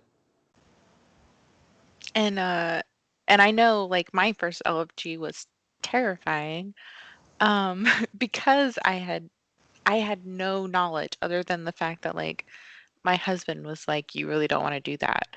Like, yeah. Yeah, I mean, if you, again, I said it earlier, if you start your own, if you're like, okay, me and my boy, or girl, or robot, or any other of the spectrum, we're all looking for this raid for this Vault of Glass or Crown of Sorrows or Crota or whatever we're doing tonight. We're looking for this, and then you can kind of like, if somebody's a jackass, you're just like, hey bro, what's the shape of Germany? Yeah. Das Boot. Yeah. Oh, I happen to be losing you, boot. Yeah, sometimes, yeah, hey, motherfucker, what's the shape of Italy? A boot. Exactly. Done. Gone. Now make off like Sicily and get the fuck out of here. No. Nothing against Sicilians. It's because make out the fuck like Sicily and get the fuck out. Fuck their pizza. But Sicilian style is trash. Let's be honest. Trash. Oh my god, it is. Sicilian style pizza is trash. I will die on that hill gladly. But yeah, look, it's a short TWAB, listeners, but it's a good TWAB. There's some positive stuff in there out of a tragedy, and there's some great stuff coming out of there with ghosts. So it'll be cool to see it happen. Obviously, part of it is definitely it's giving us bullshit gameplay to keep us invested. Just saying that's part of what it is, and that's okay. That's okay because I get, like I said at the beginning of the video, and I'm making a video, or beginning of the podcast, I'm making a video of this. Destiny is trash, and so am I. We all know it, dude. It's like, again, it's like the trash isekai, Dragon Ball Z, Power Fantasy. Are those good? Are those going to be like the Madoka, the Full Metal Alchemist, the shit? Like, no. We're here because we want to turn our fucking brains off and like shoot aliens who are barely fighting back. Yeah. If that's one thing, I just wish the AI was fast. I wish the AI was better. So bad. I wish the AI was so much smarter. I wish fighting the Fallen was actually like tense. I kept getting like compared to this guy, and it just came up again. I'd never looked at his content. It's like B Dobbs for the win or something like that. Right. Like, oh, you're just the B Dobbs, and I disagree with that comparison. That's not to say that he didn't have a lot of good points, and he was talking about in his review of Destiny 2, because I went and watched that recently, because everybody's like, oh, blah, blah, blah. And I'm like, well, who the fuck is this? And then people like showed it to me, and I was like, I was watching it, and he's like standing there like on Nessus, just like in front of Vex, is just standing there like dancing, and he's like, yeah, they couldn't kill me if they wanted to. Yeah. It's gonna take him like 5 minutes. He's like just doing the robot, like, you know. I'm like, yeah. How's talking about that like make this guy a negative person? Yeah. I don't understand. Like, if there was definitely one thing I true. could change, if there was one thing I could change about Destiny, I would make the AI The way community, smarter. no. I make the community smart. I said it. Yeah, I mean, you know, Fight I me. just wish that the enemies behaved like actual villains, actually were tough to fight. I wish they had their really own play style, like actual, like, look. We're coming at this from, not to interrupt, we're coming at this No, of from course. the POV of a shooter. Yeah. Okay, if you go play like Halo 1, you know, you have like, it's like all the way back in fucking Halo 1, and I want to use Halo 1 as an example because that AI was fucking amazing. They're telegraphing their movements, they seem highly intelligent. You have hunters that are coming in and they're like, they lift their arm up and they're like, and you know that you should dodge that attack. Right. Yeah. You have elites and they'll dodge roll out of the way of attacks and gunfire and shit like that. They'll dodge into cover.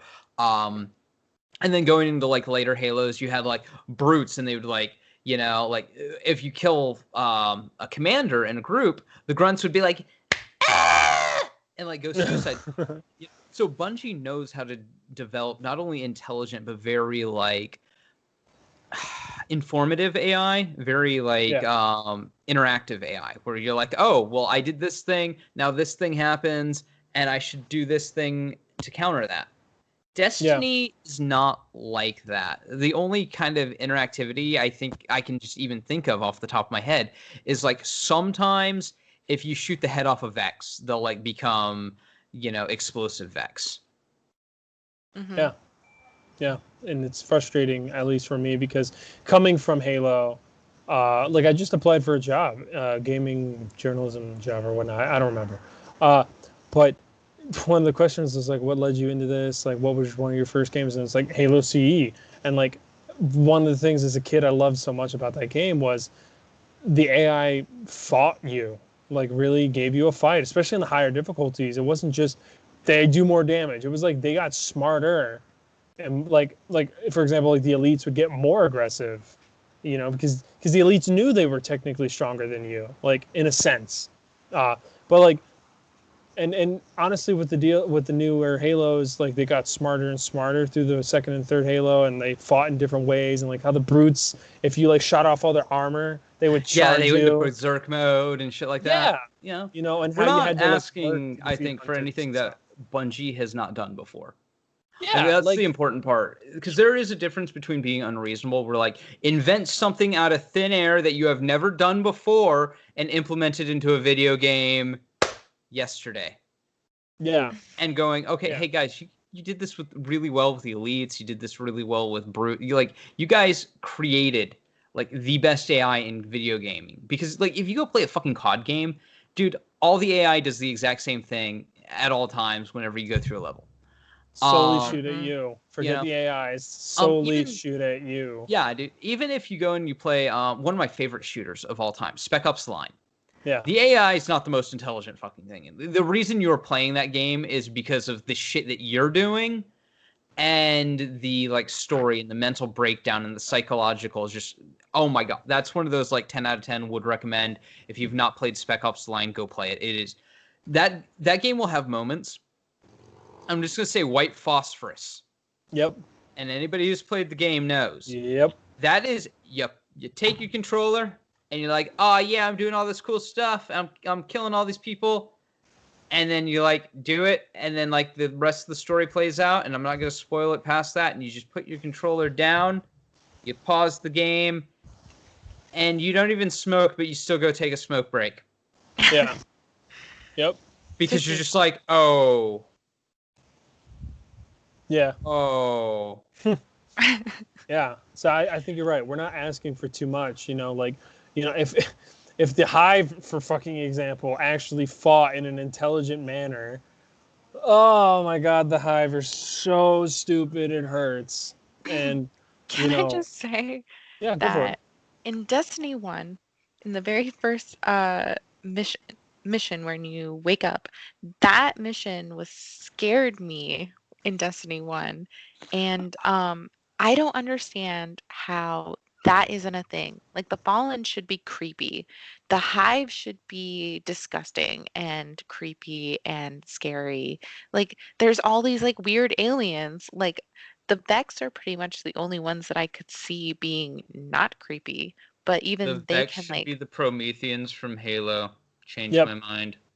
Yeah. Like with all that the would like be weird awesome. shit that they do, you got the crawlers that run on like walls and shit, and then you got the knights that are like these. Dude, no, if the Vex were the Prometheans from Halo, they would be infinitely better. Sorry. No, no, no. That's a valid point. But I don't understand why none of our aliens are scary. Hmm. Yeah. Not that I want the game to be scary, but Oh, I like do. it should be a little scarier. Like the Vex should teleport behind you and start shooting you. Hmm. Oh yeah. The The Hive should Cabal should come form out a of the fucking wall. phalanx. They're called Phalanx Cabal, but I they love don't how they form a have the phalanx. stupidest fucking shields ever in Destiny 2.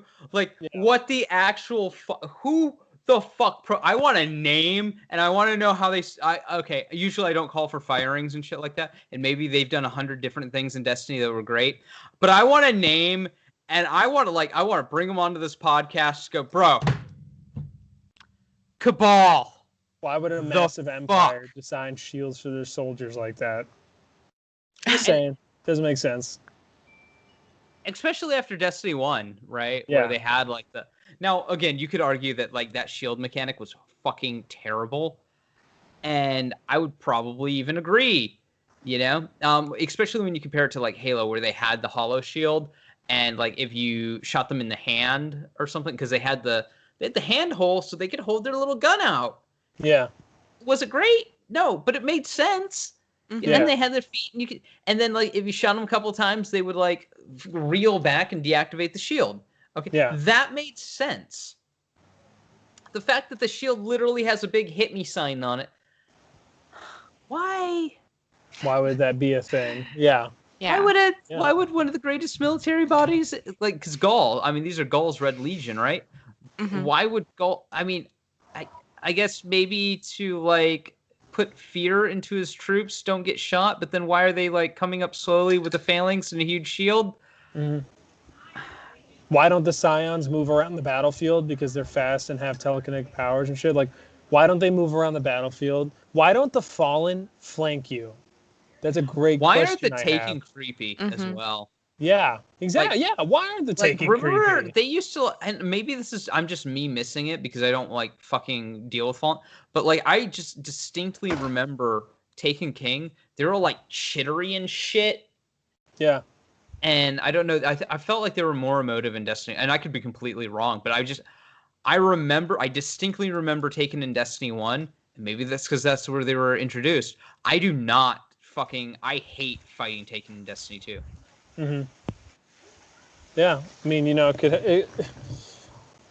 thing with I think that's Scorn. a great point. And the Scorn don't. The Scorn are just trash. But the fact that I think we're all making very good points, and I definitely my number one thing is still the Fallen. I think the Fallen are the most interesting and have the most interesting ideas for battle tactics. Like they can crawl on walls and ceilings. Why don't why don't I'm they do so that? terrified about the potential veil. And I'm gonna air quote veil because we don't know if that's actually what they're gonna be called, but they're like a darkness enemy, and I'm like, I don't Yeah. know what that's gonna consist of. I'm like, is this just gonna be more boring? The enemies need to be smarter, man. And I understand that there's an upper limit of how much AI can do when you have so many different AI behaviors that you gotta like kind of program into the game. Like the Mhm. Cabal need to walk with phalanx and they need to act this way when you shoot their phalanx. But okay, Jackals did that in Halo.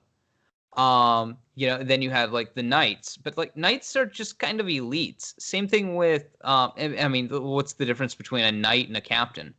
Um one has 4 arms. You know, and why aren't they more like elites, dude? You know? They're all like the Halo species, but worse. Yeah. They're just worse in every way. I feel like they're dumbed down. They are. Yeah. They are. And also, why don't they like scream in their languages? You know, like I know they don't do that enough. You never hear they don't do that enough. Like you might hear the Cabal every once in a while go like, "Don't do that," but like the aliens in these games don't talk enough in their languages. Like I think that would be kind of a cool thing. Yeah. Not to interrupt. I think that would be like, because you're just talking about it, it's got my brain on fire. Yeah, go for it. I think that would be a super cool thing if we had like the aliens communicated more. You had the Fallen, you had the Hive, and then you like bring the Taken in, and they don't say shit, and it's just like weird chittering from their like bodies seizing, because that's what that is. That's their body. They're like their you know, id or whatever is trying to fight the possession, and that's why they like, you know, and like they chitter across the map. Yeah, dude, I think that would be so fucking cool, dude. Yeah. I think like in fact, if they like, if you went into a taken like filled area, if they kind of like toned down the like muted the volume a bit, oh god, that'd be so spooky. Yeah, that'd be so good. I wish when Taken were infecting the area, the hue of the area would change. Like, you know how like it goes down with the public event? I wish it was like that whenever the Taken were in the area. Because that's how it should be, you know, because they're poisoning the area, you know? But, and like puddles of Taken shit should be everywhere. And like in that first mission in Destiny 1. Yeah, the first mission on, oh god, that mission's so good, dude. It's one of the best mission builds up the Taken so well. And then you got Oryx, and he's like, your light will be mine. Give and I'm it like, to oh me. my god, yeah. And we don't get enough cutscenes. I like how they kind of like got you psyched that though, because in the original trailer or whatever, it's like, you killed Crota, I will have my vengeance or something like that, and it's like Oryx really shit about Crota dying. Yeah, it never comes out. Like I thought that was so cool. It was really frustrating because like I kind of wanted a moment where he's like, "You took my son." No, but that's like so high where he like didn't give a shit. Yeah, that is the most high thing. So badass. Yeah, it's like, oh god.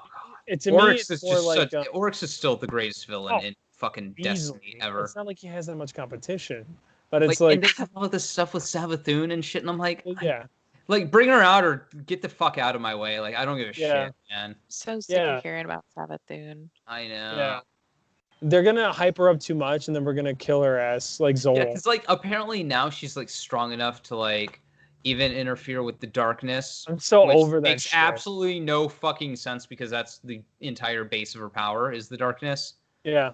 And I'm like, but you know, it's the number one rule of Philmento says this on YouTube. Show, don't tell. Yeah, they've been telling us so much about how much of a badass Savathun is. And they're like, oh, well, the darkness can't communicate with us properly or something. And that's air smart in this season. That's why, like, that's why we have to go do the thing with the Tree of Silver Wings every fucking level. And then we got to go to Savathun's court and, like, not do anything in Savathun's court, but kill a Shrieker. Yeah. And it's because, like, apparently Savathun's interfering with the messages that the darkness is telling us. But I'm like, wait a minute. Then why should I give a shit about the darkness? Yeah. Because the darkness can't obviously even get a transmission to us. They're not that badass. Like, they're not that bad. And then like you think about like Savathun was weaker than Oryx. Like in the power. Now, if we want to like get into bullshit power scale, now I don't know where they're at now, but she couldn't take things. She actually has to have Korra be kind of the intermediary between, and then she had like make a wish on the fucking wish dragon to take the Dreaming City and shit. It's like, well. Dude, you're just a like weaker Oryx. Like I don't give a shit.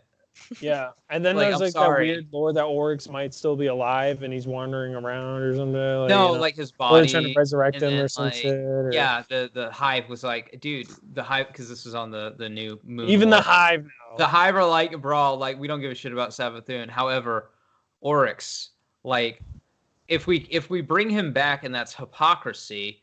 Well, but we brought him back, so that means our sword logic was stronger than his sword logic about not bringing him back.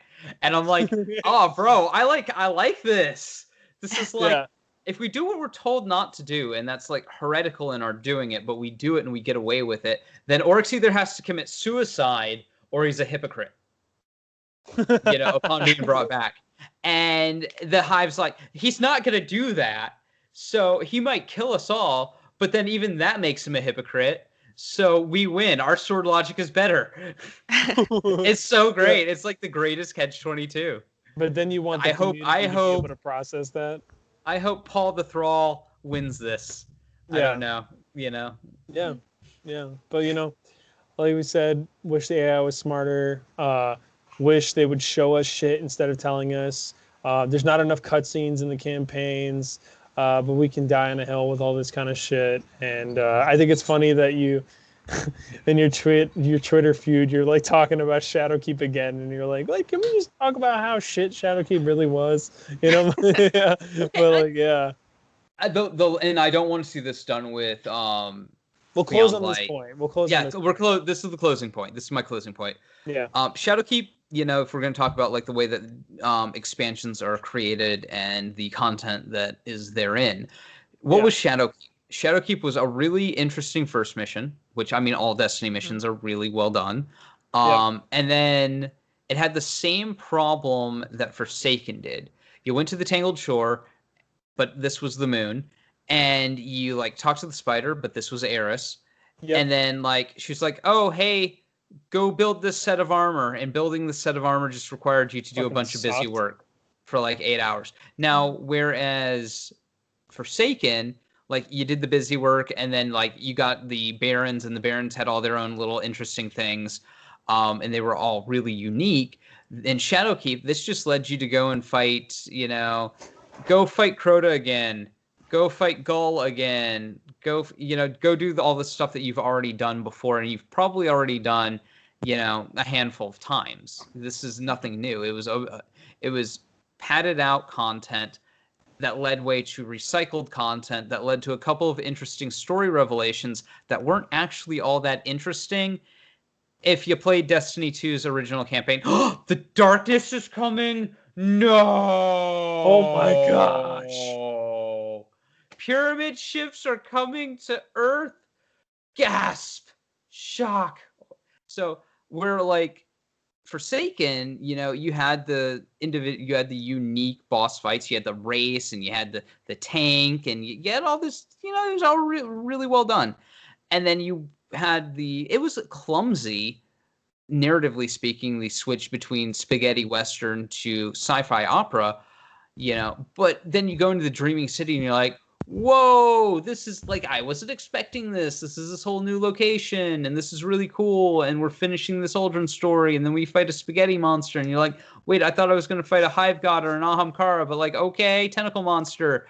And then like you go into the raid, and the raid like once the raid's beaten and it changed the Dreaming City, and like you had the different weeks. That was really well done. That was really cool.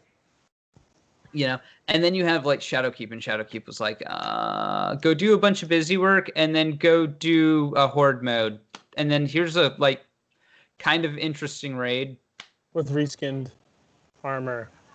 I'll never forgive it. I will never forgive it.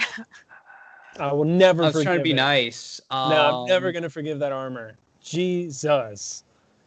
And I like a lot of Garden of Salvation. Like I like the scenery. Yeah. Oh my god, that is scenery porn in the raid. Mm-hmm. But like, yeah, no, dude. Again, I talk a lot. Don't mind me. But yeah, Shadowkeep could have been so cool because it had a lot of really interesting premises, like fighting nightmares, going back to the moon. What's been going on. Crota's daughter. Dude, Crota's fucking daughter was the worst travesty of the fucking thing, because that was so wasted. His daughters. And like if you read like how his daughter like was like sacrificed to this pit and had to like claw her way out of it, and then like Crota wanted to make her hate him, and then like gave her up to Oryx. Oh my god, that's such a great story. And we get none of that with the character. Yeah. Oh, that is such a great fucking story too. It's incredibly so many missed opportunities in Shadowkeep, and it's just so frustrating, especially when somebody said like, "You're gonna tease us with a fucking pyramid ship on the moon, but we go in it once." Like, We don't even explore it. Like, we can't do patrols in it. We can't do story missions in it. Like, Yeah, I digging think they through need it. it because we see that pyramid ship on Io, or not Io, on Europa, Yeah. and I'm like, please, please, Bungie, please tell me that is like the dreaming city, like that's Yeah. the hidden. Like we all know it's The gonna hidden happen thing that we because you don't know keep about. showing it, but like, please tell me that's gonna be a thing. Yeah. That we can Please. go there. Can I go in it with my hunter like Indiana Jones and explore that fucking place? Can we do patrols? Can we do missions in it? Like, just please, for crying out loud, because there's only Europa can only be so cool. Although I did see in the trailer, there's a part in the trailer you see a Titan walking at the top of that skyscraper. So I don't know if that skyscraper at the top of it's going to be like the end of a Europa, strike my or fear something. is Europa is going to be Mars from Destiny 1, where like there's a lot of really cool shit going on in the scenery, but like it's a video game with it's not Fallout, it's not Skyrim, where like Mhm. if you see that building over there, you can go through it. Yeah, it's not gonna be that, dude. It's gonna be like here's all this cool stuff in the fucking thing, and it's probably even rendered and shit because God knows they keep doing that instead of doing map painting type deals. But then like the stuff that you can go to is very obvious. It's very on ground level. It's very again Mars. Yeah, Think yeah, about and Mars. I mean, I did notice in the trailer for Europa that like there's a massive skyscraper, like massive, and there's a Titan at the top walking around, and like I'm like, is that the end of a strike? Is there patrols up there? Is like obviously you can get up there somehow. I don't know how you would. It's probably I Strike. Unfortunately it's probably a strike, but man, if that was an open world area all the way up there, that would be really fucking cool. But Be yeah, really I pretty. think I'm right with you. I'm worried that Europa is going to be cool for like a month, and then it's going to be like, oh. If that. And it's worrying because so many locations are being taken out. You're going to be playing so much more of Europa. Yeah. Mm. I mean, this is probably something that we could talk about in another podcast, but We'll like, talk have about it you next ever week. noticed, But yeah.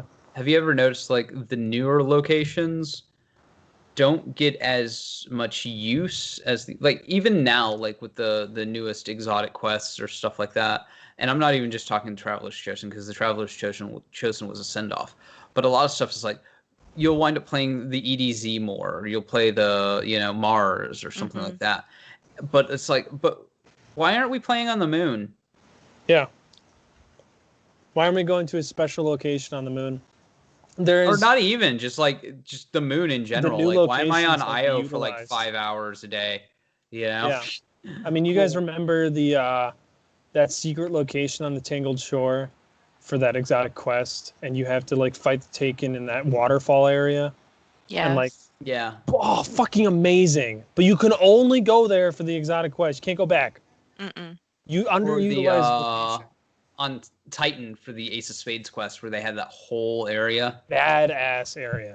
Oh Only yeah, go there and once. it's like all blocked off. Or why don't we have a strike where we like go down into the one area on Titan has so many like cool areas actually, like when you're playing the Red War in the campaign, where you like get the tank and you're like going through and there's like this huge thing and you're like driving through Hive and shit like that. Like how many people even remember that? That tank mission was fucking amazing. Why wasn't that a strike?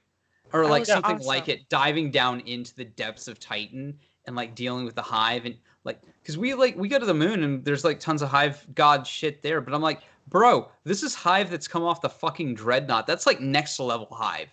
Like there was prisons on the Dreadnought where we had like the fucking Darkblade and shit. Like what else got out of prison on the fucking Dreadnought, dude, and came down here? They could have done so much with that. Hear me out on that. If you start out in the festering halls and you fight your way down, down, down, and you get in a tank and you blast through that area again, and then you know how like at the end of that mission, not Hawthorne, Holiday picks you up on that platform. But instead, let's say another person comes to pick you up, the ship gets knocked down, and you have to fight on that platform against like Hive that are climbing up, but you have to fight against some sort of like, I don't know, Hive monstrosity or monster, some shit that climbs up. And it's like this big fucking thing, and it's like slamming down on the platform, kind of like Oryx in the raid. And like you have to do a mechanic to like cripple it, and then like you can shoot it and eventually it dies, and then you get picked up by a new ship or some shit. Like, and these are ideas that, like, I'm not a game developer, and I'm not saying it's easy to develop that, but that's a memorable strike that would have replay value, that people would be like, fuck yeah, oh yeah, I love that strike. Yeah. Instead of fucking Zol as a strike, or the Moon Strike, which is it's just a story mission all over again. It's just lazy. And like, it's not like saying like mine wouldn't be the story mission, because it'd be similar areas from the story mission, but like you can utilize it in a different way. And like, should you still include like a tank or something to blast through those walls? Yeah, because like there's nothing wrong with utilizing story mission space or some story mission mechanics, but just the way that they do it in Destiny is so blatantly ridiculous and like lazy. It's so blatantly story mission. Yeah. Like, do you remember the Rise of Iron Strikes and how unique they were? Yes. I Awesome love strikes. that. And they utilized space correctly and in unique ways. I honestly think that the Rise of Iron Strikes are so underrated with how unique they were and how they utilized unique space in the world. And like I said, the fucking, what was the thing where you fought the tech priest guy thing and the ogre? Oh my god, that was a good strike. I was telling her that mission you were saying, if you fight your way down the festering halls, blah blah blah, you fight your way through, you get in a tank, you're blasting through those areas, and then when you're coming out to that platform, that Holiday picks you up. But instead of Holiday picking you up on that platform, it's another dropship. It gets struck down by like some hive monstrosity. And let's say the storyline is like this thing escaped from the prisons on the Dreadnought. And it's like this big fucking monster or some shit. And you have to fight on that fight bridge, it in a tank. That'd be dope. I want to fucking do it. Yeah, like a tank. And you're fighting on that platform, that bridge, and it's slamming down like Oryx in the raid, and you have to do a mechanic with the tank to like stop it, and then you blow it up or something, and then you get picked up by the dropship. Oh, and you got 3 tanks going on at one time. Oh man, that would be cool. So but you see that whole area on that platform. You see the whole city area across the way. That never gets utilized, but it's fully rendered, and it never gets used. No, there's like plazas and shit. There's videos that you can go watch, and it's just, and there's like stuff that's like rendered and like developed and shit, and maybe it's not textured or anything, but it's like the geometry's there, which is a lot of fucking geometry. Right. And you have like full plazas. You have statues that are like fucking 100 meters tall, and it's like just under the level, and it's like, why is this here? Yeah. Even Nutty? Yeah. I think it's on Wormhaven. If you get outside the map in Wormhaven, that's the one that does it. Or if you fucking Vostok. If you get outside the map of Vostok, the entire mountain, you can go down to the beginning, the first level area where you're dropped off in Rise of Iron, and like climb all the way back up the mountain. Yeah. Oh, it's fucking nuts. It's like, why? And people always go like, oh, it's there because there's going to be a reason for that. And it's like, no, there isn't. It's just they were lazy. And they remove Vostok from the map, from the game. Yeah. It's literally, it's not there because it's not an Easter egg. It's not a reference. They just had this area and they wanted to like bring it in and use it as a PvP map. And now they're going to remove it, which, hey, like I hate fucking Vostok, right? Like don't fucking, I'm not going to die on Vostok, dude. I'm not going to die on keeping that map as a hill, but like, why? Like that just seems like the hard way to do it. Yeah. Yeah. Yeah, I agree with you. And, that's just the way it goes, and it doesn't make any sense. But it is what it is, But I think we covered a lot of good topics today. And we can definitely put out a poll. I tell you what, let's put out a poll on my Twitter page and your Twitter page. Yeah, I'll retweet it. And let's get some topics about this for the podcast on Friday. And let's talk about that on Friday. I think this will be a fun topic. So when we get off, let's do that. And that'll be really fun. But, this was a great episode. I had a lot of fun. I hope you guys had fun too. Not a lengthy twab, but a good twab. Yeah, it was good. We got exactly what we needed out of it, And I'm actually super excited about the ghost. I don't know why. Well, we finally get to use the ghosts that we actually want to use. Like I was like trying to make a video out of it. I'm like, I'm super excited about the ghost. I don't know why. It's just this is You get to good. use your bat ghost, Emma. You get to use the bat ghost.